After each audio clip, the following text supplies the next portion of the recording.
from the Christenberry Fieldhouse in Augusta, Georgia. I'm Charles McNeil along with Chad Cook. Chad, as we get ready for game 2 of our doubleheader, it's the men in action. Augusta with a 7-6 record, 5-6 overall in the Peach Belt Conference. And they're facing a Clayton State Laker team of the Jeremiah Courier, and his squad is 0-8 in league play and over 0-8 overall. But the big story is the celebration of Dip Mitras in his 500th victory on the road Saturday at Lander. Yeah, dramatic fashion. Augusta knocked off the defending Peach Belt Conference tournament champions of a year ago. The third victory of the year for Augusta over Lander. Had to do it in double overtime on the road after 2 dramatic finishes to regulation and overtime, in which Lander snatched, I guess it would be, Augusta almost had their victory snatched out of the hands of defeat, or however that saying goes. The jaws, yeah. But you know, it was just really good to see Dip Mitras get his 500th. Augusta to snap a 3-game losing streak. Such a trying season so far. It was great to see good news for the Jaguars. They'll look to extend that good news here tonight and Wednesday against Francis Marion. And we're lucky to be able to see it. Our last chance here at Christenberry Fieldhouse to watch the men play this season. It's been a tough season, but it's been an inspiring season. We'll get into that as the night unfolds. No question about it. This is that final opportunity for an evening contest for the Jaguars. The women in our first game unfortunately fell 70-58, and as Millette Green said, it's ironic. 2 consecutive games, the score has been 70-57. Today, 70-58. So in order to beat some of the best, you've got to put maybe a little bit more points on the board, and they're looking forward to doing just that. As the starting lineup for Augusta is being registered, and Timmy Sellers gets the start out of Augusta, Georgia, along with Tyree Myers. Tyshawn Crawford, the big man in the middle, he comes out and has his signature handshake with Darren Lucas White. Now, I mentioned this being the last home game of the season for Augusta, and you can see Darren Lucas White with his shooting shirt on greeting Sean Moss, a 5th-year senior. Sean gets a start tonight. Jared Carrier gets a start tonight. Those are the 2 seniors on the team playing their last home game. Their teammates would love nothing more than to send them out in a positive way here in their final game in white for Augusta. Yeah, looking forward to these young men. Carrier, seldom used athlete from a year ago, getting a chance to get a start, as Tyshawn Crawford, the big 7'1", 290, right across from number 1. That's Jordan Walker, who looks at him, the grad student, and the tip is controlled by Augusta, and says, I got a jump tip against him. I think I'm just going to stay on my feet. Carrier, down to Crawford. Pass to Sellers. Sellers with a bump. Lefty hook, no good. Tipped around by Crawford and pulled out of there by Clayton State. Mentioned they're 0-8, 67-point-a-game average. Shoot 41% from the field, 31% from long range, 68% for the line, 29 rebounds, 8 assists, and 13 turnovers a game.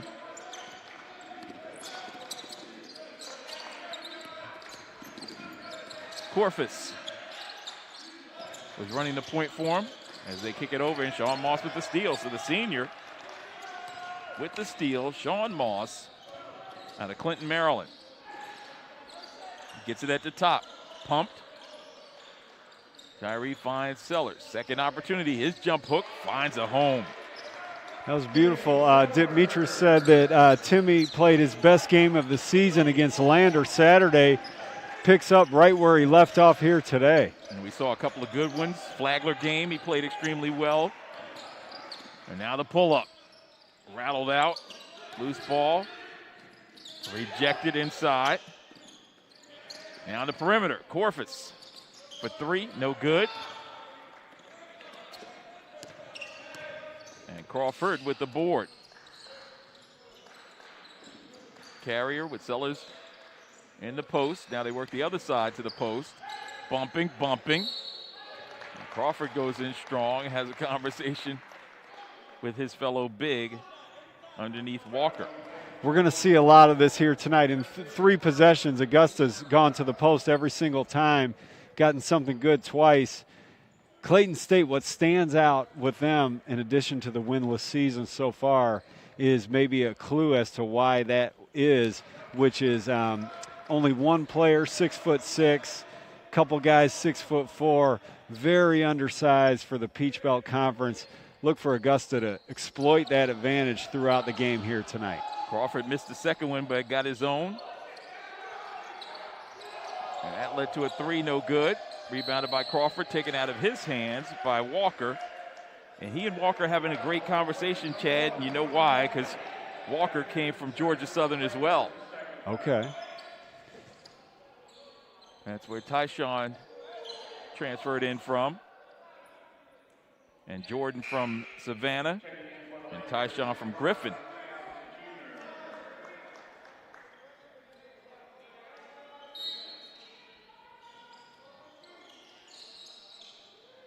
Sellers out on the perimeter.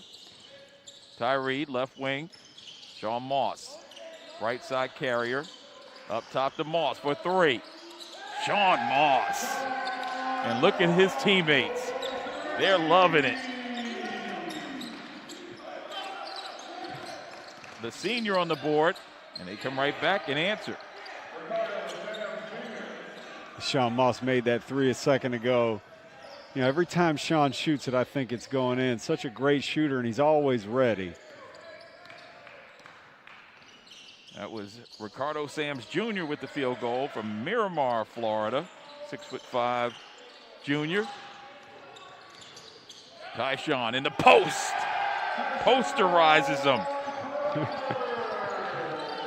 Reminiscent of the old Shaquille O'Neal type finish where you just lower your shoulder, back a guy under the rim, and dunk it. I don't know if Tyshawn gave the "he's too small" sign after this or not. Let's check it out. Just pounds his way in close enough and gathers and throws it down. He chose to flex his muscles instead of giving him the "he's too small" sign.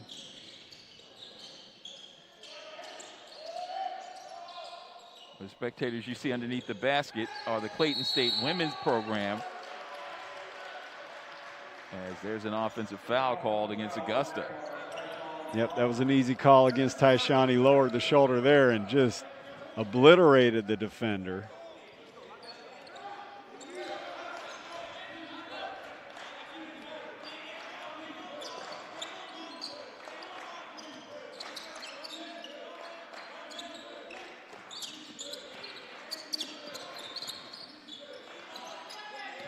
Tyree with the steal. He's got Sean Moss ahead on the right. Gets to the foul line. Goes to Carrier to the rack. Jared Carrier's teammates are all off the bench cheering. Happy for their senior teammate getting on the board. Out of Charlotte, North Carolina.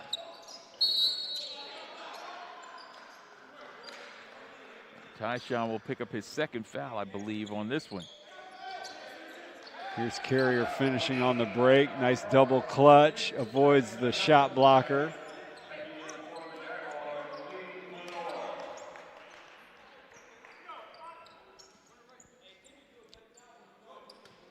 You look over in that Augusta bench, and anytime somebody's just made a shot, you'll see everybody up off their seat. Everybody pulls for each other sincerely with this group. Amongst the active players, the third leading scorer on the roster is Lee Flaneur as he's on the floor. And Augusta racking up another foul. Clayton State will go to the line. The Lakers in the dark uniforms, Augusta in the white.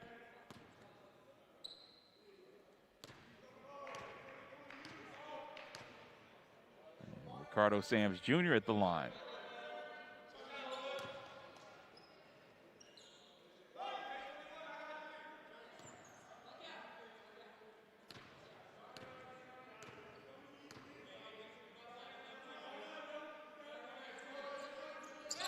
And he buries a pair. Went to Somerset Academy. He's got all their points, trailing by 6. Carrier. Flenor. Myers to Sellers. Spinning. Timmy Sellers misfires, rebounded by Flenor. It is blocked away but lost out of bounds by the Lakers. Timmy's really starting to gain some confidence down there in that post. That jump hook he shot earlier was a beautiful finish. That one was a great move, just didn't finish. Probably didn't realize he was so wide open. Made a hard spin and found himself kind of way under the hoop and still should have finished it, but just was unable there. We play 4 minutes and 16 seconds in the opening half of play. Augusta up by 6 on the Peach Belt Conference Network.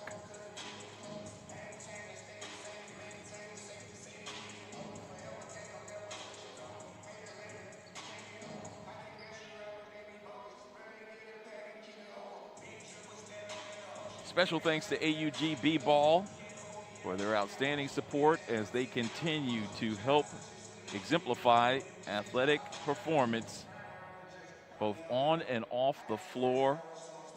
Student athletes participating at a very high level, and you can find out more at augball.org.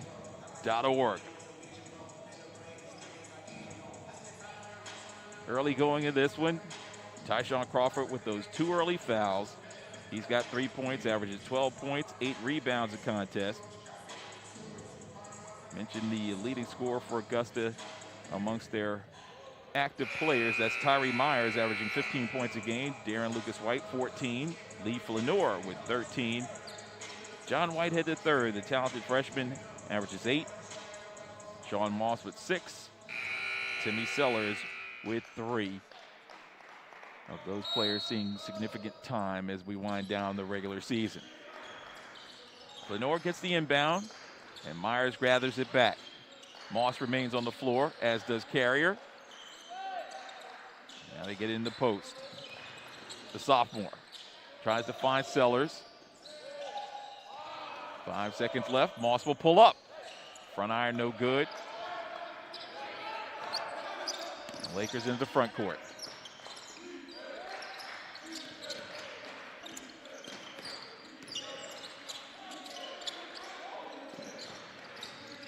Sellers at the top of that 1-2-2 pressure. Zone press at the half. Trying to trap every opportunity. Cross-court pass, and is stolen by Flenor, and he's tripped.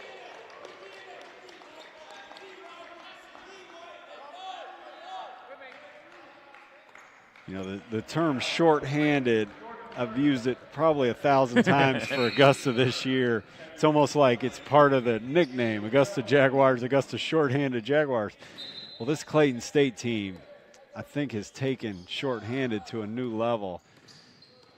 It just looks like it possibly has been decimated even more than the Augusta roster. There's a pull-up. Tyree rattles out. Sellers kept it alive for a moment, pulled in by the Lakers, and they're looking to run. Of course.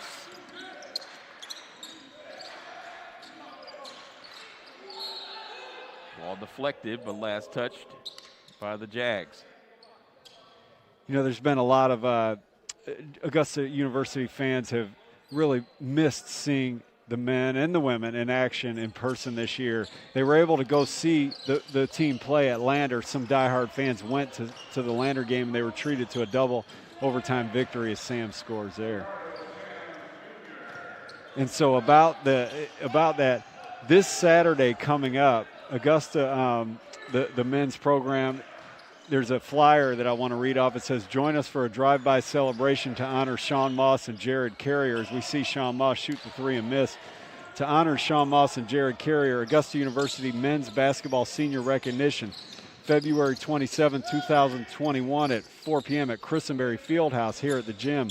It says to meet in the lower parking lot for instructions. They're going to honor the team outside. Honor the seniors outside, Sean Moss and Jared Carrier, and the whole team will be there. So if Jags fans want to be a part of that, we definitely encourage them to do so. And I would also add, come in and celebrate the 500th victory for Dip Mitris as well. That's correct. as a turnaround by Lee Flanor, who asked for a foul on top of it. His first field goal. Coach Dimitri said Lee Flanor got hammered on that play. He just got a warning for his first. He didn't get his first technical foul. He got a warning for his first technical foul. Lee's defender kind of came up under him on that turnaround jump shot. Also get a new look at a player entering for the first time this season. It's a freshman, Daniel Allen, on the home floor. Yeah, it's great to see Daniel in action. He played some minutes Saturday against Lander, made a jumper right, as you see him get a steal here, made a jumper right at the end of the first half, right before the buzzer. John Whitehead to third for three. And that's another player, the freshman John Whitehead, who had been struggling, had a huge second half against Lander. Scored 10 points, but made some really big buckets off of set plays drawn up for him. Made a couple two-pointers and a three-pointer. Well, as a former scoring machine, I got to ask, how difficult is that to walk in off the bench and the first time you touch it, you're launching a three? Yeah, John has impressed me this year with his confidence. He continues to shoot, continues to have confidence, and it's paying off here tonight, and it paid off Saturday in that big win as well. Of course, you're always very shy about your shooting prowess, but I remember because I covered it firsthand. Chad could light it up. There's a left-handed drive. Lucas White off the bench on the senior evening. Here's Whitehead. You know, he made a three. You and I were watching on the monitor in double overtime with less than a minute to go. Actually, a little less than 2 minutes to go the other day. The score had been tied at 92 for quite some time, and Augusta ran a set play to get John open. Steps up, the freshman steps up, drills a three to give him a 95-92 lead, and that was the separation Augusta needed to earn that hard-fought double overtime victory over Lander. Give Dimitris his 500th victory. Lucas White averaging 14 points, 5 rebounds, 72% free throw shooter. Misses the second, to making the first. The junior out of Capitol Heights, Maryland.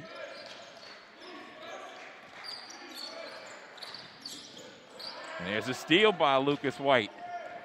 Going in with the right hand.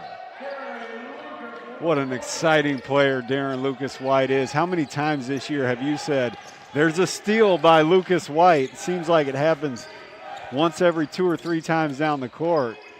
And he just took off from outside the paint there and flew in for the layup. He's actually averaging a steal and a half a game. So you're absolutely right. We have done it about that many times. Pull up from the perimeter and a knockdown shot by Corfus.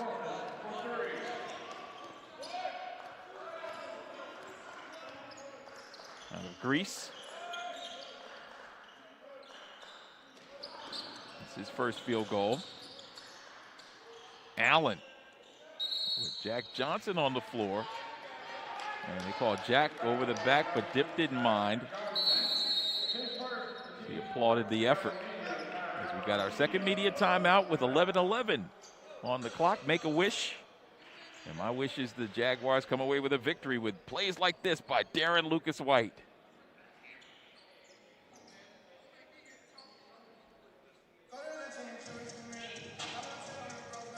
Here we see Sean Moss, the senior, always ready to shoot, always ready to contribute. Today it's in a starting role. Usually it's off the bench.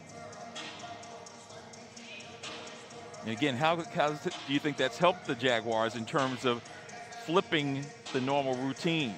Well, you see Darren come in a second ago and get a steal. He's playing against guys, like I said, a very short-handed Clayton State roster as well, so they're tired now at 8-9 minutes into the game.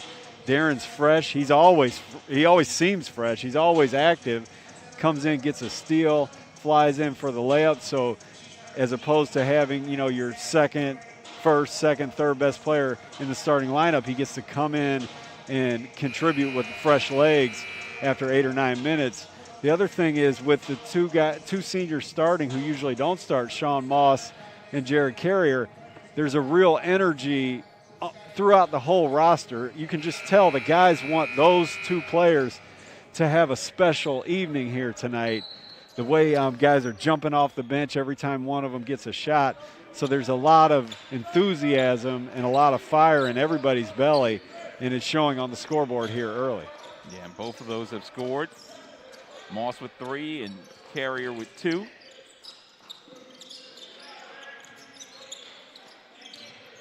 Augusta doubling up the Lakers. The lefty jump hook, no good. That shot put up there by Sams Jr. And now Allen will run the show. This is our first look in person at Daniel Allen. I've heard great things about him from the coaches. Look how long his arms are. Those things are touching the floor for a 5'11" guard or whatever, however tall he is. He's got some very long arms. Flenor with the jump hook. Short of the mark, but a whistle inside. Its contact was felt. And Flenor working inside. Now you remember that's what Coach Demetris was so angry about earlier. Thought Lee got fouled on another post move, and he gets the whistle there.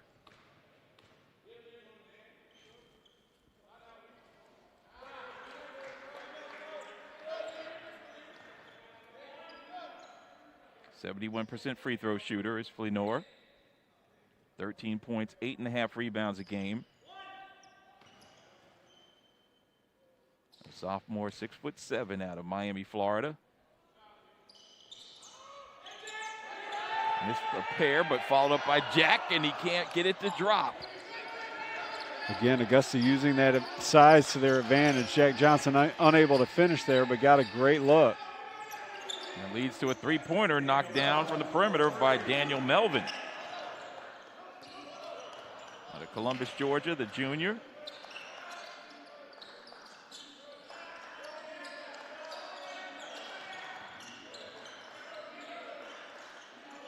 Lucas White trying to find Flenor. Instead goes to Jack Johnson, his pull-up. Rebounded, fresh 20.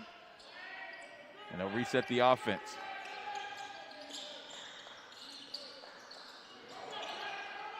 Jack goes in with the lefty hook.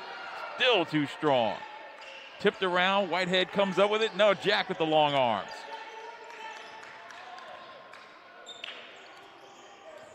Augusta continues to work that size advantage.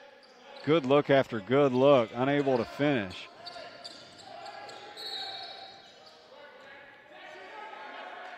Daniel Allen forcing a foul against Clayton State. We've got fresh substitutions coming in off of Demetris' bench. 5 new hitting the floor for Augusta as they're up by 6.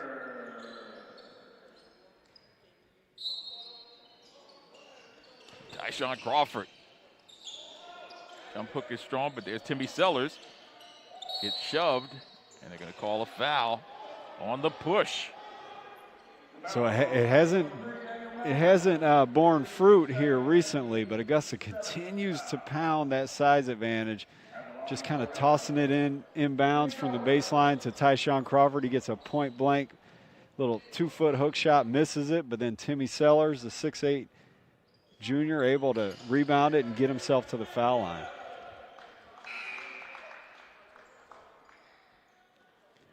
Sellers has struggled this season at the free throw line, shooting 27% from the stripe. He calmly buries a pair there. Reverse jinx. On purpose. Right? Yeah. Isn't that the reverse jinx when you say he struggles and then he makes 2? That's right. That's the kind we like, the kind of jinx we like. 9 minutes left in the opening half. And the back. Oh, he hurt himself slightly. The ankle by Sams. He's checking actually his Achilles. That's jump hook by Sellers. That left-handed jump hook from Timmy Sellers, I've been seeing that throughout the season. He's gaining more and more confidence in it. Step back. 3 is shy of the mark, and now they're running. Tyshawn to the right. Tyree with the basketball. Tyshawn cleaning up on aisle 0. Great job by Tyshawn running the floor there. I thought Tyree was going to reward him, but when he missed it, I guess that was Tyshawn's reward for running the court. Once he got that ball that close to the basket, it was all she wrote for Clayton State. Crawford with 5. Sellers. Carrier elevates off the window, no good. He wanted it. He'll get a chance to earn it at the line. It's great to see Jared get an opportunity to play extended minutes here today. He's playing a lot like we've become used to Darren Lucas White playing, as we're going to see Tyshawn Crawford with the mismatch of all mismatches here. But Jared's playing a lot like Darren Lucas White plays. You see him on that play there. Timmy gets the ball in the post. Instead of spotting up at the three-point line, Jared cuts into the middle. We see Darren do that repeatedly. Timmy hits him, gets to the foul line. A moment before that, he shot the passing lane, almost came up with a steal like we see Darren Lucas White do repeatedly. So Jared's a good player. He's an aggressive defender. Earlier in the season when the team was playing with 8, Dip Mitras used him a lot to put him on the other team's best player to, give him that assignment, and he did wonderfully with it. He guarded Jacek Lottie at Flagler, did a really good job of it. And, like I said, it's just great to see him get extended minutes here tonight and show what he can do on both ends of the court. And the mastermind behind it all is Dip Mitras, who got it done on Saturday in double overtime at Lander, picking up the victory. And he was featured in the latest edition of the CSRA Sports Wrap podcast, hosted by Chad and me, as we got a chance to get together on Sunday morning and put it together with the help of Seth Wesley. AUGB Ball's great. And that podcast is now available to you. You can search for CSRA Sports Wrap Podcast on YouTube and watch the video version, or on SoundCloud if you're riding around your vehicle. We'd love to have you check it out and share it, as Dip is featured right at the top. It's got in-depth coverage of high school basketball for the coaches that won it on the South Side, as this is the gateway to the South Side, Wrightsboro Road, where we're located. It kind of starts in that South Side, everything to the left of it, I guess. And it's a beautiful drive and a finish by Kobe Johnson. So we encourage you to definitely tune in, share it. Let us know what we're doing right, what we're doing wrong. Subscribe and be a part of it. It's available on YouTube and SoundCloud. It's the CSRA Sports Wrap Podcast. Every Sunday it'll be available to you. And the latest edition came out last evening as Carrier with another field goal. And off the same kind of action, Tyshawn Crawford had it in the post. He draws a lot of attention. Jared, instead of spotting up around the three-point line, cuts hard into the middle. Crawford's a great passer. He found him, and Carrier took it from there. Sams. Gilmore. Back to Sams. His jump hook no good. Rebounded by Sellers. Sellers holds it high over his head. And now Allen has it.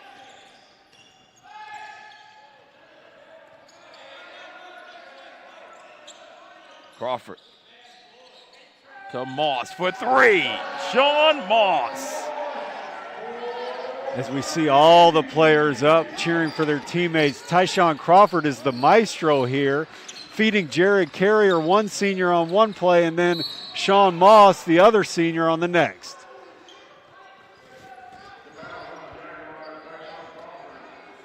Here we see Crawford finding Moss. That, I think, was Tyshawn's third foul, and Sean Moss and Jared Carrier are saying, come on, big man, you got to stay in the game. You're the Magic Johnson of this team. You're the 6 foot, actually he's a 7'1", not the 6'9" point guard that Magic was. But speaking of Tyshawn Crawford, we talked a lot about the seniors tonight. Tyshawn Crawford's progress from the day we met him until now. We met him about maybe 16 months ago, and his progress is unbelievable. his numbers aren't gaudy this year. They're around 13, 14 points per game, 9 or 10 rebounds per game, which is great. But his play is even so much better than that. Augusta struggles from the perimeter with this shorthanded roster, so he doesn't have a lot of room to operate. But he's been a model citizen, just an outstanding player during this challenging season for Augusta. Left wing three, Shawnee Moss. Extended minutes is the theme here today. Moss, along with Carrier, getting extended minutes, and Sean is showing the kind of shooter that he is, also the kind of defender he is. Moss with 9 points, all from deep. Moss is hunting another one here. It's heat check time. He won't pull up there. If they had gone back to him, he had it. There he is there. Line him up. No, he gives way to Sellers. Sellers with that spin move. The lefty hook. No. McAllister in the front court.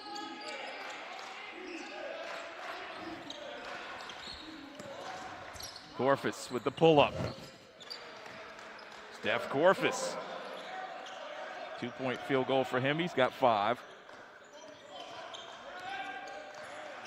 Sams leads the way for him with 6. 3 in the game for Melvin, 2 in the contest for Kobe Johnson, and the 5 on the board for Korfus. That's 16 overall for the Lakers, who trail by 17.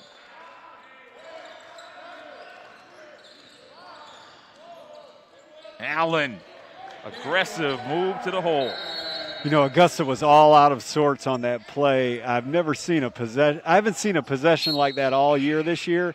Daniel Allen at the end of it says, "Hey, give me a screen, Timmy," and gets in the paint, makes a beautiful little runner. Again, we're seeing Jared Carrier and Sean Moss play extended minutes. We're also seeing this young freshman for the first time in person. I'm impressed with him so far. I asked assistant coach O'Neal Armstrong last week because we're so hurting for perimeter shooting. When I knew Daniel was joining the action for the first time. Ooh. Ricardo Sams went down. Down. Yeah, the thing about that play was kind of a clean block. I hate to see Ricardo go down like that, but nothing malicious about it. You'll see real clean play on the ball by Lee Flanor, but Sam's got the worst of it. Sams is up under his own power, but he's feeling a little bit of pain. Yeah, he's smarting big time. I think all of us know how that feels in one way or another. You fall on your butt with just nothing to break your fall. That is a killer. The proverbial hitch in his giddy up. That's right.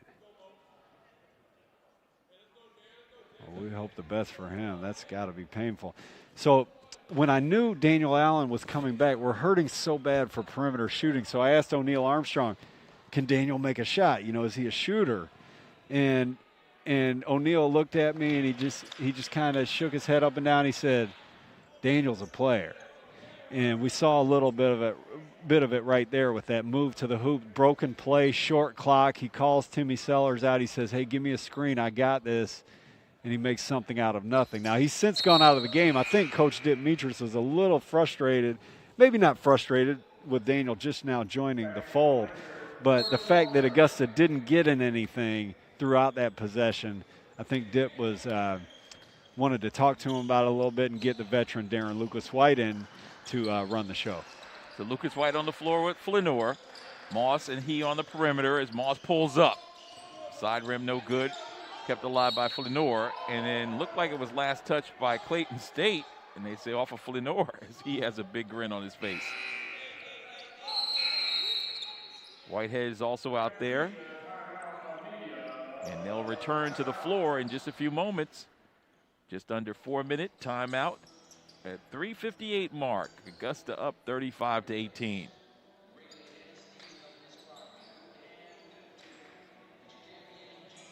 Sean Moss's 3 3-pointers today, none of them have touched the rim. They've all been of this variety. Just a high-arcing, beautiful shot. we've gotten so used to that over his 5 seasons here, 4 on the active roster. He redshirted his first year. There's Carrier doing his best Darren Lucas White impersonation with the cut. A little Dwayne Wade action.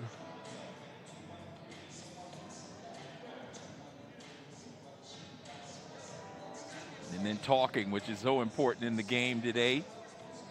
It's always been an active part, but it's been kind of a lost art here in the last maybe 4 or 5 years. Coach, you hear more talking. You got to talk on the floor. Yeah, it's so important. And, you know, it's interesting because we watch these games in empty gyms now, and you would think it would be very quiet, but there's a lot of chatter on these benches, especially ours, which is a great trait for a team to have everybody in uniform and in street clothes, which we have plenty in street clothes, engaged with their, communicating constantly, and that's what you see from this Augusta group. And then also with a little help from the ladies who are here as well. Some of the members of the women's basketball program stayed. Their gut-wrenching loss.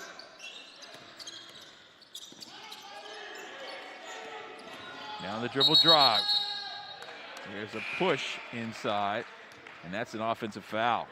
I felt for Corfus on that play. He got the ball about 25 feet away from the basket with 5 seconds left with Darren Lucas White in defensive stance. There's not a lot anybody can do in that situation, and he just, he did his best, but he ended up stumbling into Darren and pushing him off just to get his balance, and just textbook defense, moving your feet on defense by Darren Lucas White. Great job by our director to capture those pictures, as you've seen some outstanding photos and video as Darren Lucas White provides another highlight for Augusta here in the first half. So you see why I keep saying Carrier is doing his best Darren Lucas White impersonation, as you see Darren doing it himself here. Darren's never still. The ball goes into the post. He doesn't watch from the perimeter like it is a habit of most players to do. You see him. He cuts to the basket. What's a perimeter defender going to do when the ball goes in the post? He's going to turn his head and look at the post player. Darren never lets him get away with that. He cuts hard and gives himself opportunities to score by moving without the basketball. Lucas White has 6. Augusta in the 2-3 zone. Perimeter jump shot. Flenor tips it to himself. Off to Allen. Lucas White. Allen. Kicks on the wing. Whitehead strong. Flenor keeps it alive. Whitehead couldn't chase it down.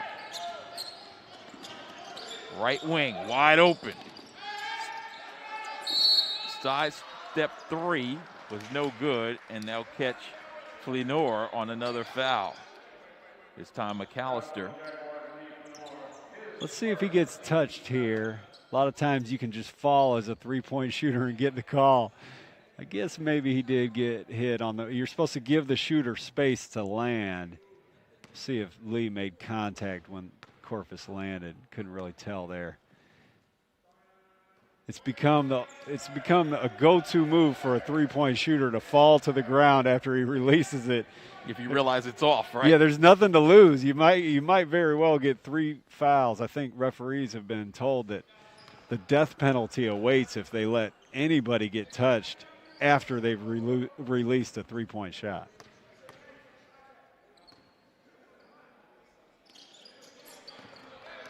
And McAllister makes 2 of 3. It's now an 18-point game. Allen looking for some help on the weak side.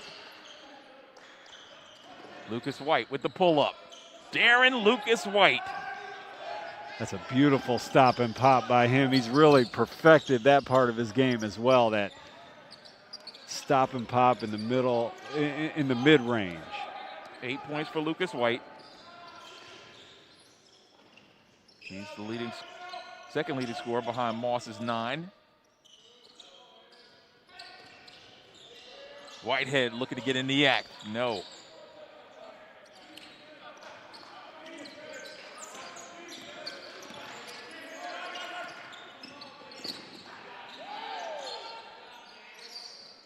Three ball by McAllister is too strong. Jack Johnson with the strong board. Allen about to provide a highlight for us, Chad, if that had dropped. Daniel's learning on the, he kind of got bailed out there. He had I don't know who he had in the left corner, but Demetrius, right after he made this play, made the passing motion like you should have hit the guy. Let's see if we can see. There was a guy in the left corner, a teammate. It was probably Darren. Yeah, you see Darren going to that left corner. Daniel got bailed out here. This probably wasn't any contact. And you see Darren wide open in that left corner. So that's what Dip's response was. He turned to O'Neal Armstrong, his assistant, and gave the passing motion like, did you see that? He should have dished that one off. But it's great to see Daniel out here with the guys. Had to sit almost the entire season. 5 other Jaguars have had to sit the entire season, all for the same reason, all for the the thing that has dominated all of our lives for about 10 or 11 months now.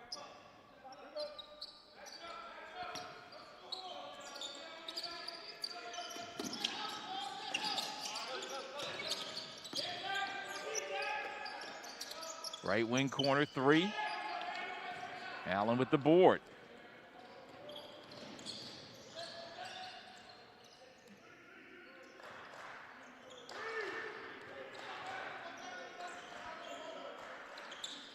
Jack Johnson.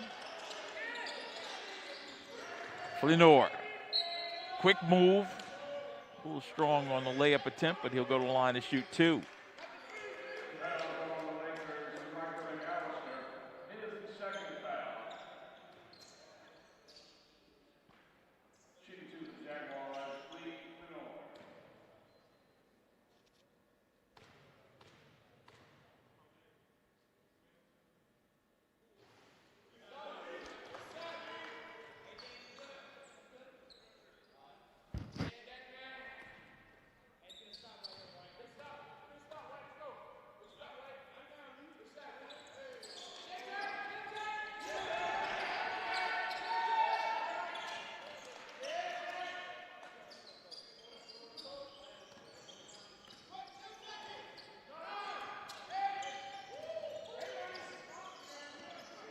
Lucas White to Whitehead, the third. No.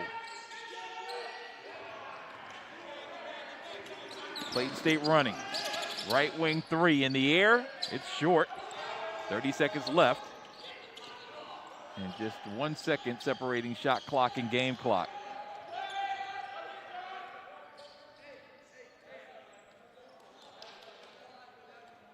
I think what we'll see here, we'll see Daniel go one-on-one here for the last play of the half. I might be wrong. Yes, I am wrong. He'll come off a high screen from Jack Johnson. Now the drive. Hoist one up, no good. Into the corner, and that'll do it. 20 minutes played from the Christenberry Fieldhouse, and the Jaguars have exploded out to a 22-point lead, 42-20, Chad. Yeah, we see Darren Lucas White here. That's that mid-range game that I talked about him getting so good at. See him come to a plant, elevate.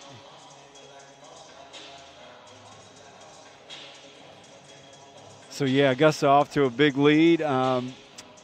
It's, again, great to see different guys get a lot of playing time. You know, Daniel Allen, our first look at him in person this season. Jared Carrier and Sean Moss getting extended minutes. The energy's good. It's a welcome, good vibe night for Augusta after a really tough season. And you know, I keep talking about the tough season, but throughout all the travails, losing 5 guys for the entire season, the team's still 7-6. You know, this team is above 500. I almost said when they get a win tonight. If they get a win tonight, they'll be 500 in league play. They'll be able to play Francis Marion Wednesday night, who we have beaten once this year. If we can beat them again, they'll be above 500 in league play. They've beaten the defending Peach Belt champion, tournament champion Lander 3 times this season. There's so many so many ways. You would call this a successful season for just about any Peach Belt Conference team. For us, it's more of a tough year, a challenging year. And that just shows the kind of program that Demetrius has built. He's got an almost 70% winning percentage, 500 wins in his 25 years. I talked about being a PhD in math, not being a PhD in math during the women's game. 500 wins in 25 seasons, that's 20 wins per year on average. What coach wouldn't kill for a record like that? So, it's just good to be able to celebrate the team at the end of a tough season with what looks like it might be a runaway win here tonight. Well, there you have it, 20 minutes in the books, and Augusta comfortably out in front thanks to outstanding scoring from Sean Moss on senior night with 9 points, 8 points in the game for Darren Lucas White off the bench, 6 in the game for Timmy Sellers, and 5 in the game for Tyshawn Crawford. And those are your leading scorers for Augusta. On the other side, the leading scorer for Clayton State came in with an 0-8 record. Ricardo Sams Jr., number 4. He has 8 points unofficially at the end of 20 minutes of play. 5 points in the game for Corfus. We'll come back with much more in just a few minutes. It's halftime. The Jaguars up 42-20. And you're watching Jaguar basketball on the Peach Belt Conference Network.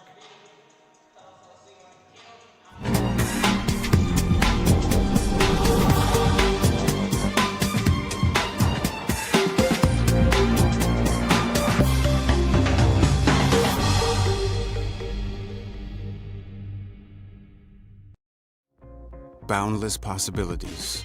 That's what Augusta University can offer you. Here, you have the opportunity to challenge yourself, explore your talents, and find your own path. Our diverse partnerships create real-world experiences focused on your success, adding tremendous value to your education.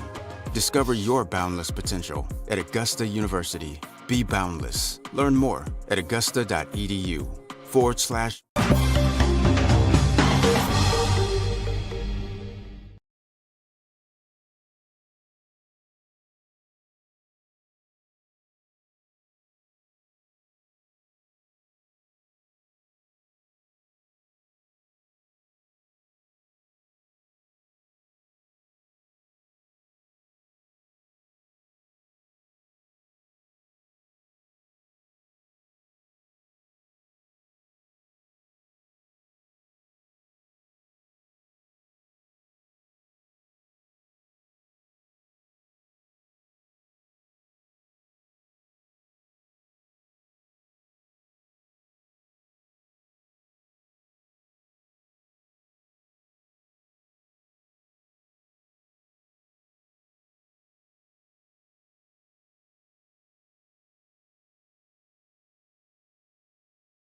And we bring you back inside the Christopherson Fieldhouse. Halftime winding down, and let's get some numbers for you. Let's first talk records. Augusta coming in with a 7-6 mark, 5-6 in Peach Belt Conference play, and they're halfway home toward evening up their Peach Belt Conference season as they lead it by a score of 42-20. They're going through their pregame rituals, or second half rituals, I should say, and Augusta scoring 74 points a game. They look ahead of that pace thus far. 5-3 record on their home floor. Of course, at Lander, they snapped a 3-game losing streak, and hopefully will begin that winning ways down the home stretch, as Augusta has been paced by the talented scoring of Sean Moss on this senior night. 9 points in the game. Tyshawn Crawford has 5. It is 3 in the game for Leaf Lenore. 8 in the contest for Darren Lucas White. 5 in the game for Jared Carrier. 6 in the contest for Timmy Sellers. 3 in the game for Daniel Allen. And John Whitehead III with 3 points for Augusta. Chad, your assessment of the balanced scoring to some extent, and a number of players have scored for Augusta. Yeah, it's the kind of game that, Augusta needs, a game where they can exert their dominance for once, in many games.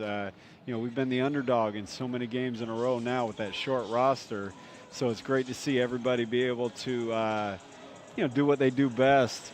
Right now, what I'm interested in is for these first few minutes of the second half, if Tyshawn Crawford can stay on the floor, he's got 3 fouls. If he can avoid getting that 4th foul, I'm looking forward to seeing if he can continue to get his teammates great shots. Now, he'll probably be able to score himself too, but he did such a good job in that first half after drawing attention of getting Carrier and Moss great looks. Now Darren is going to play with this first unit. Looks like they're going to give Tyree Myers as much of a break as they possibly can. He's got a little bit of a – Tyree has – is that an ice pack or a heating pad? Maybe it's a heating pad on his leg. Almost like maybe he pulled his groin or something. But so Darren's in with the starting group. And with Darren cutting to the basket, Jared cutting to the basket, and Sean spotting up from 3, I anticipate seeing Tyshawn Crawford continuing to do his Magic Johnson impersonation and distributing the basketball from the center spot. And I think the injury to Tyree is one of those lingering injuries that goes back to that game that we did against Flagler, you might remember. Maybe. He aggravated it. Do you mean Francis Marion when he had Francis Marion, 34? exactly, exactly. Yeah, I actually think that might have been his knee. He's got that thing up on the top of his thigh area, and it kind of looks like it could be maybe a groin or a quad. I think that's called the quadricep.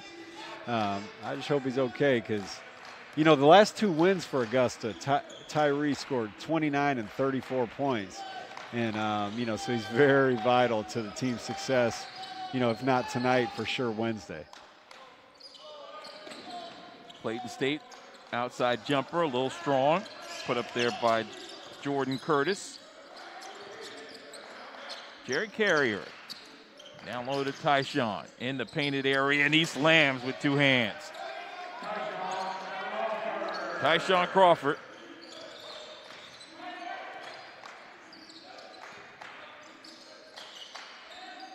Just shedded the defender, Jordan Walker. And then the answer by Corfus.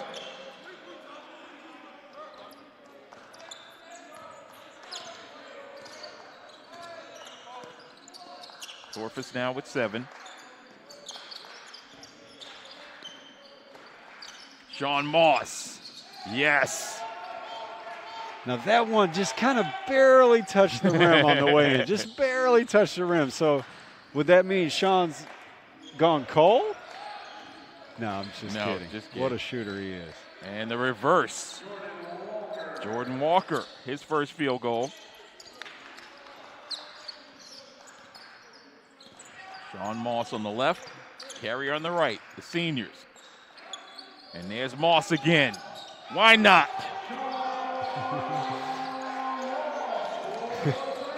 Miguel holds up the 5 and the 1. I think he says Sean's got 6 threes, but I think it's more like 5, right, Charles? Right, 5. I bet number 6 is on its way. Darren Lucas White off the pass from Sean Moss. They anticipated the dime, maybe that's what he was throwing up there. That was a perfect dime to Lucas White. He's got 10.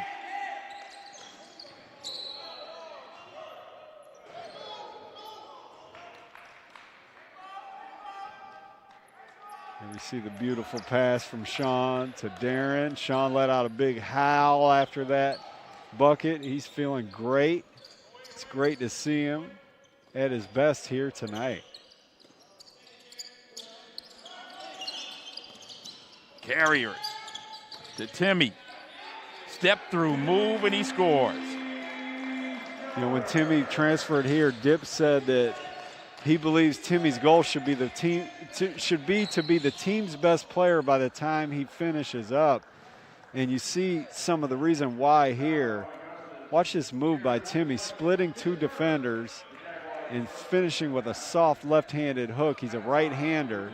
He's about 6'8", extremely athletic. Took a little bit of time to get comfortable in an Augusta uniform here this year. Didn't play all last year for Charleston Southern, so it took some time for him to get back in rhythm, and he's really hit his stride here these last few games. He's come up with some human highlight film plays thus far this year in limited action. Coming off the bench for Dipmitris, one electrifying dunk that I'm sure his head was above the rim.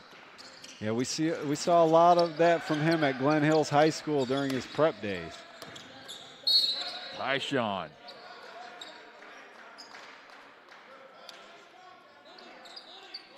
Working against the former Eagle. You see the mismatch here, just a stark mismatch. Moss on the pull-up 2. Followed up by Sellers. There's a whistle and a foul committed by the Lakers.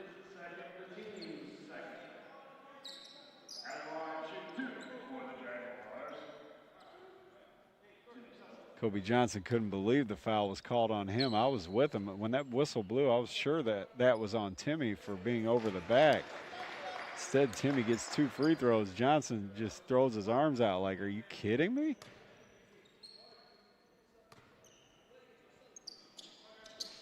Sellers splashes that one through. He's got 10. I mentioned him hitting his stride. You mentioned the 27% free throw shooting. He's 4 for 4, if I'm not mistaken, here today. Just looks great releasing the ball from the free throw line. Everything's working for Augusta in this one.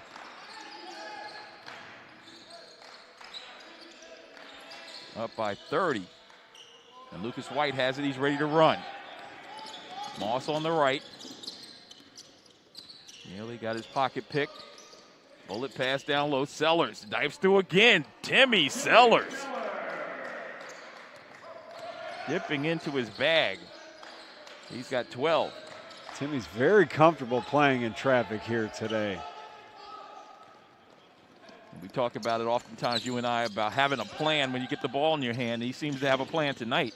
That's right. Very under control, very methodical.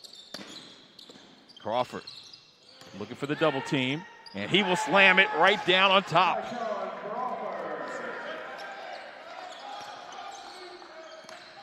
I'll tell you, if they need a visual for the word mismatch in the dictionary, they can just take a snapshot of this post play here on this side that we're on.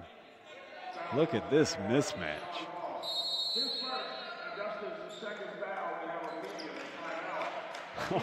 And then Tyshawn, he can't stand on the floor and grab the rim when it's at full height, but once he brings it down with that 280-pound frame, he can basically keep his feet on the ground while he's holding on to the rim. We've got a timeout on the floor. 15:59 left to play in regulation. The Jaguars up 60-26, and Chad, the seniors have done so well tonight, and there's a special event to honor them and all that they've done with the Jaguar program. That's right. Sean Moss and Jared Carrier will be honored this coming Saturday here at Christenberry Fieldhouse. Usually those two guys would get a big ceremony tonight. They'd probably get their you know, flowers and T-shirts and all kinds of stuff, balloons. Yeah, their family would be here. The crowd would be cheering. We'd have a huge crowd here. Had the banquet upstairs. Yeah, and after Coach Dimitris' wife Heather and all the diehard fans would put together a big spread. It's just a joyous occasion every year. Last year was for Rafael Montero. Not so this year. So the diehard fans are going to get together here at Christenberry Fieldhouse, and I'm not sure how it's going to go, but you're supposed to report to the lower end of the parking lot and get your instructions from there. You'll be able to see all the players, not just Jared and Sean, but all the players. Basically all fans will get to see everybody for the first time all season. And the details on what time that is, I'm going to grab real quick and finish off by telling you the exact time that you're asked to be there if you want to honor the seniors and see the players. Gilmore at the line. And that's his first point of the ball game.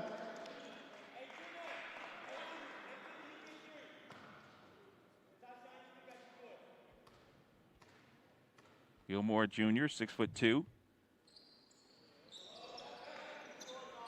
Made the first, missed the second. And Lucas White brings it into the front court. Augusta up by 33. Tyshawn with another rim attack. So just to finish up that last point, 4 p.m., lower parking lot is where the fans need to come to see the guys and to honor the seniors on Saturday. Nice up and under move. But Gilmore couldn't finish, and now Moss. Sellers deflected out of bounds, but they're going to say last touch by the Lakers. And Melvin says, I don't know about that one. And I tend to agree with them.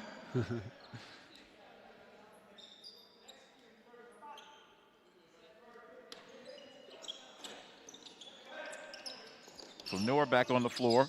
And Jack Johnson will have to go in the backcourt as he'll grab it. And Allen will join him.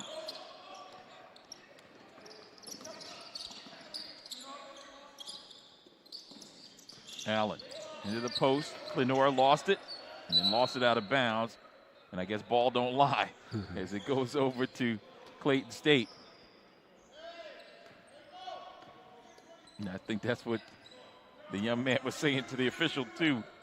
Daniel Melvin looked over at the official. See, I told you it was our ball. 14:58 remaining. And Melvin on the perimeter. Korfus. The shot clock down to 10. Korfus drives. Now kicks it out on the perimeter. Jump shot on the way.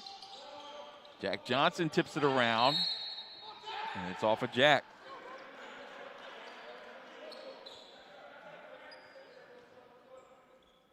Jack had excellent position, just couldn't haul it in. Yeah, that's what Coach Dimitris said. Put both hands together, like grab the ball. He's done a good job of tipping it. We've seen that on multiple occasions. And coming right at him in the turnaround. In the air, no good. Lenore goes up high, and then he loses it out of bounds.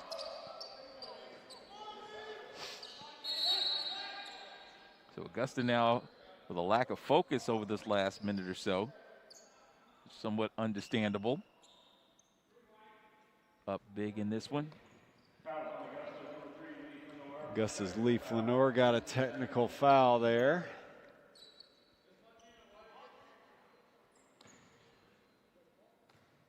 Steph Korfus at the line.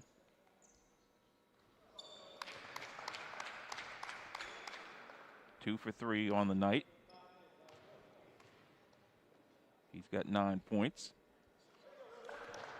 Now make it 10.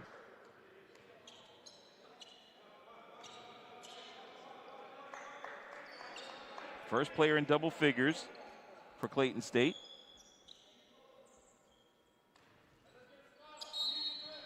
And they'll keep the possession. Korfus the trigger. Just barely got it in before the 5-second violation. Walker. Curtis elevates, puts it up, and drops it in. Jordan Curtis out of Booker High School, Bradenton, Florida. His first field goal.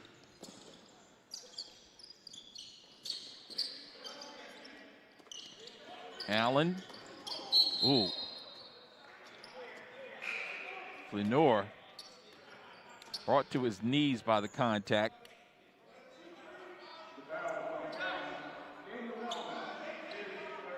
That's Melvin's third foul. And the team's third as Lucas White returns to the floor. Lenore to Allen with the pull-up. Daniel Allen. That was beautiful. The first time we've seen him take a regular jump shot. The other two were kind of little floaters. That looked great. McKinley Tech, you know that school. Oh, extra pass to Whitehead, the third. Well, we mentioned how we've seen Timmy Sellers have some highlight finishes throughout his prep career. That's the other one we've gotten so used to seeing finish above the rim here in Augusta throughout his childhood into high school, childhood days into high school, and now as a college player.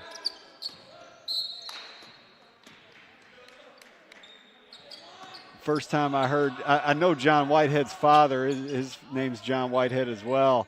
First time I heard that he had a son who played basketball very well was when he was an 8th grader at Glen Hills Middle School, and I heard he dunked the ball 3 times in one game. And then I got to see him play after that, and we've been watching him dunk for, I guess, 6 years now. Absolutely. What a tremendous player he's been. And that baseline 3 that he knocks down. Yeah, the big shot that put Augusta ahead for good against Lander Saturday. He's become a true three-point threat to go along with his high-flying ways. Lenore misses the layup, but he'll go to the line and shoot 2.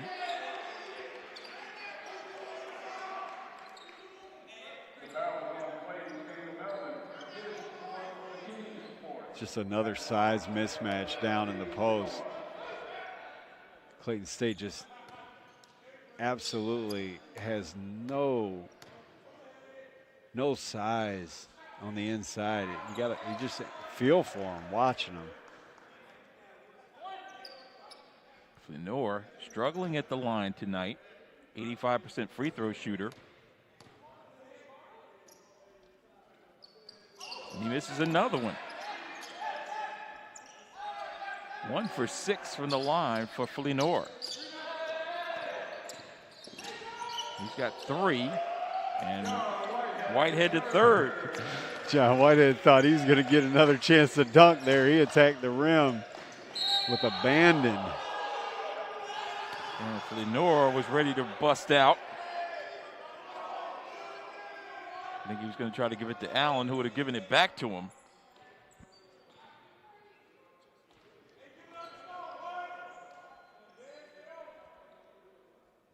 Reset the clock for 20. Corfus.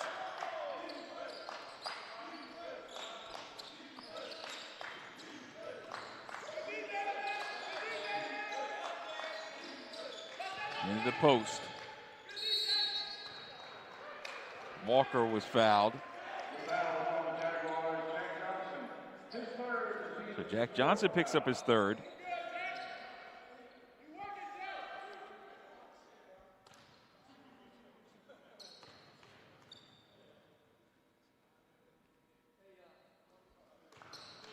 First time at the line for Walker.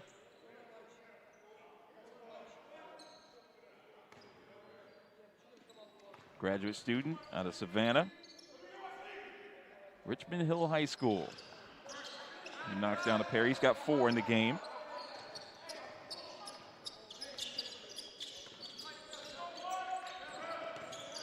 Augusta leads it by 33.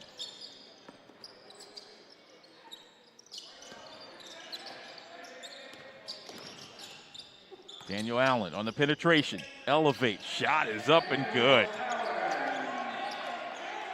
Daniel Allen. Welcome to the team, to the freshman. Sight for sore eyes. It's great to see him out here on the court. Can't wait for 4 more years from Daniel Allen.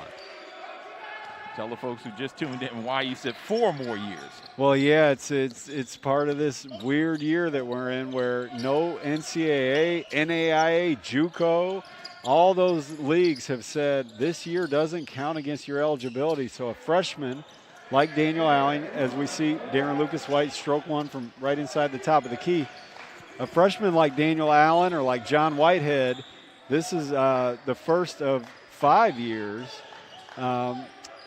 able to play college basketball. Gotta love it. Dribble penetration and a jump shot, 10-footer no good. Fleenor with the rebound. Well, and the reason you love it, especially for Daniel, you know, this is only his second time getting on the court, and the last game is Wednesday. Nice look to Fleenor. Fleenor couldn't drop it in. We'll have a timeout following this replay. I love watching this young guy play. Look at that finish off the right foot with the right hand.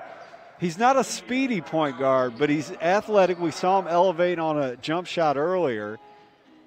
But he's crafty, and that's what O'Neal Armstrong must have meant when I said, can he make shots? And O'Neal said, Chad, he can play. And I think that's what he means by that. You know, he's crafty. He can make little in-between floating shots. He elevated on a jumper earlier. He's not speedy by college basketball point guard standards. Not slow, but just not speedy. A shot maker. Got those long arms. I'm just kind of mesmerized by his long arms. You've noticed that same thing? Yeah, I noticed it as well. But I was thinking, you know, when you talk about speedy, Keyshawn Sherrill comes to mind. When you talk about quick, Daniel Allen is quick.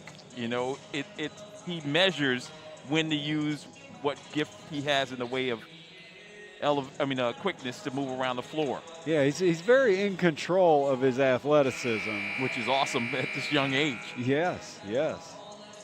That's a fun kind of player to watch where, I'll compare him to a guy that plays on a different level. Sharif Cooper that plays for Auburn has kind of taken college basketball by storm as a freshman from Georgia, so we know him very well.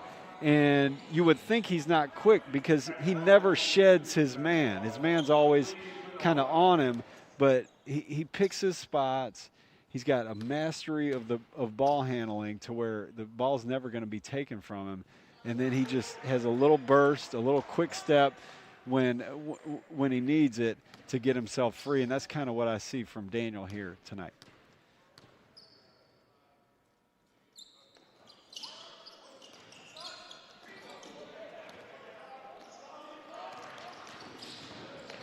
Lenore made the first, missed the second. He's got 4 points. He tried to bust out. There was a foul in the backcourt. Maybe not a foul, but a turnover nonetheless. Yeah, Jack Johnson did a really good job of contesting there, staying on his feet, and then the smaller Walker was unable to really do anything with Johnson. Here's a lob. Tip attempt by Whitehead to third. Bounce pass and the reverse. McAllister. First field goal for him. He's got 4.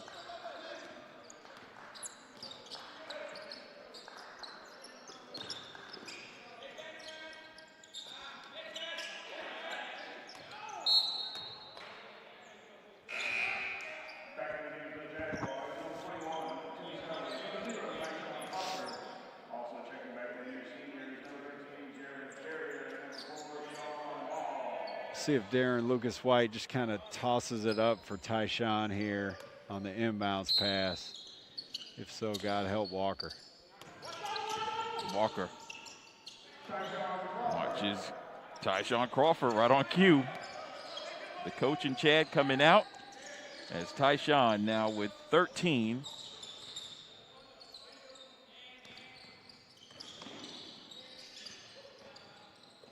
If Augusta can come up with a stop, got a chance for a 40-point lead.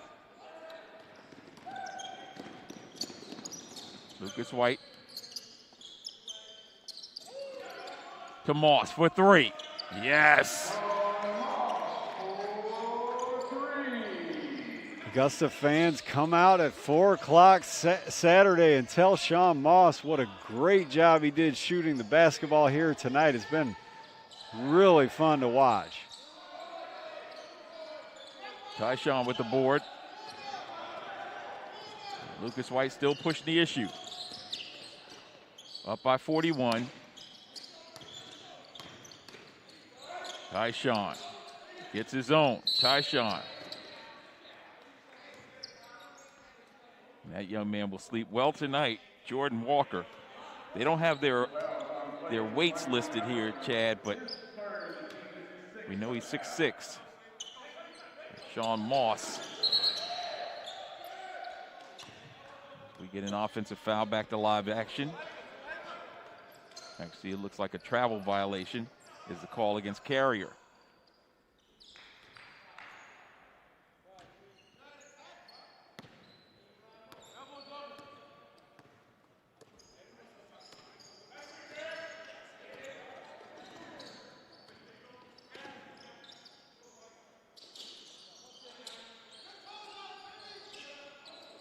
Sellers got on the perimeter to alter that shot attempt by Johnson. Now Corfus with the pull-up. Rattled out, and Lucas White will pick up the foul on the three-point attempt.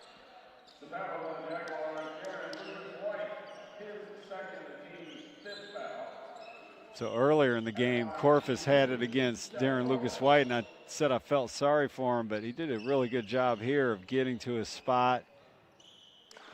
I know Darren probably thinks he didn't foul him, but good job by Corfus getting a good look and making the referee make a call.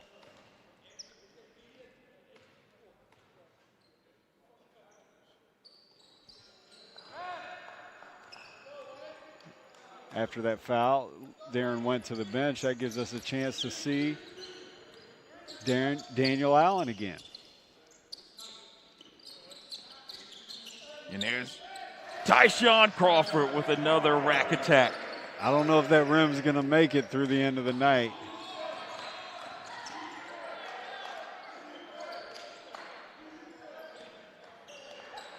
Tyshawn with 6 dunks in the game. Gilmore answered.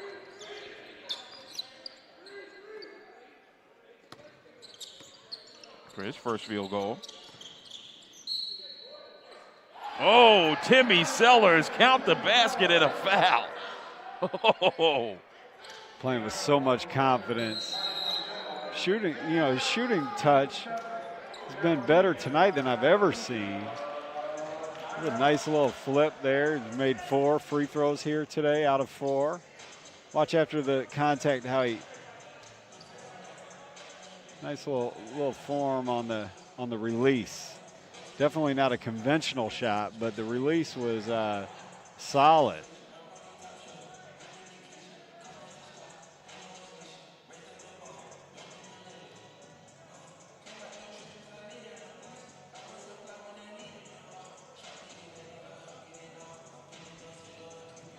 I was just taking a look at some of the great guards that have come out of the city of D.C. We talked a little bit about the talent of Daniel Allen out of McKinley Tech.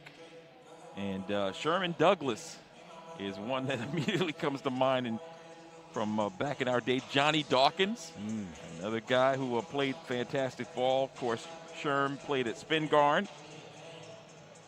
Johnny at Mackin. Well, I'll give you one, and I'm sorry to interrupt you, but you mentioned Johnny Dawkins. Well, you remember his backcourt mate at Duke, Tommy Amaker. There's another one from D.C. Exactly, and guess who Tommy Amaker's high school teammate was? None other than Dip Mitras. Oh, wow. And that's, Dip gets a lot of players from what they call the DMV. And I guess what is that? D.C., Maryland, Virginia. Yeah, I lived there for 7 years. Yeah. So you know better than me. But like Daniel comes from there. Who else comes from there? Tyree Myers. Who else comes from there? Darren Lucas White. Devin Wright Nelson of a few years ago. A lot of players, a lot of great Augusta University players have come from that area. Tyvez Monroe, Aaron Bird. You know, the list just goes on and on. That is our home stomping ground when it comes to getting players, and like you said, guards in particular. Yeah, W.T. Woodson High School is what we were talking about. Tommy Amaker and Dip Metris. Dribble penetration. And an offensive foul is called against Clayton State. But yeah, it was ironic you mentioned it because actually he was going to be the next guy I mentioned, Tommy Amaker. You think about Derek Wittenberg going all the way back in the day, DeMatha.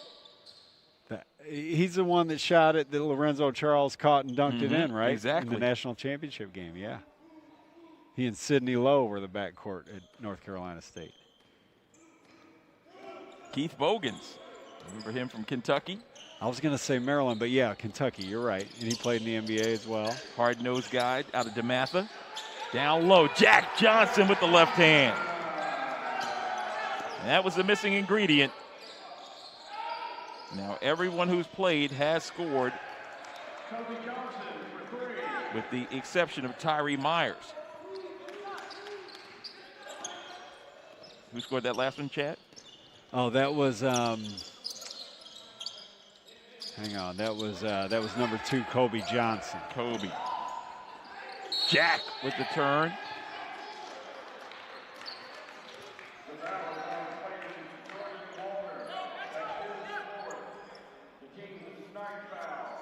Jordan Walker picks up the foul.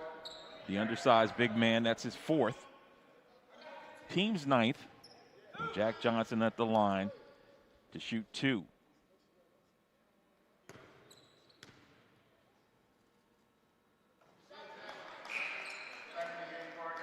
You mentioned the only Augusta player not having scored is Tyree Myers. He's been on the bench for, you know, I guess since around the 10-minute mark of the first half. Kind of interesting how Tyree, you know, when we need him most, he gives us 29 points. Saturday leads us to a win. The win before that we got over Francis Marion gives us 34 points. But when we don't need him, he's very content to clear the way for his teammates. That's what makes Tyree the perfect teammate. That's one of the many things that makes Tyree the perfect teammate. Sean Moss lining up another one. Yes, why not?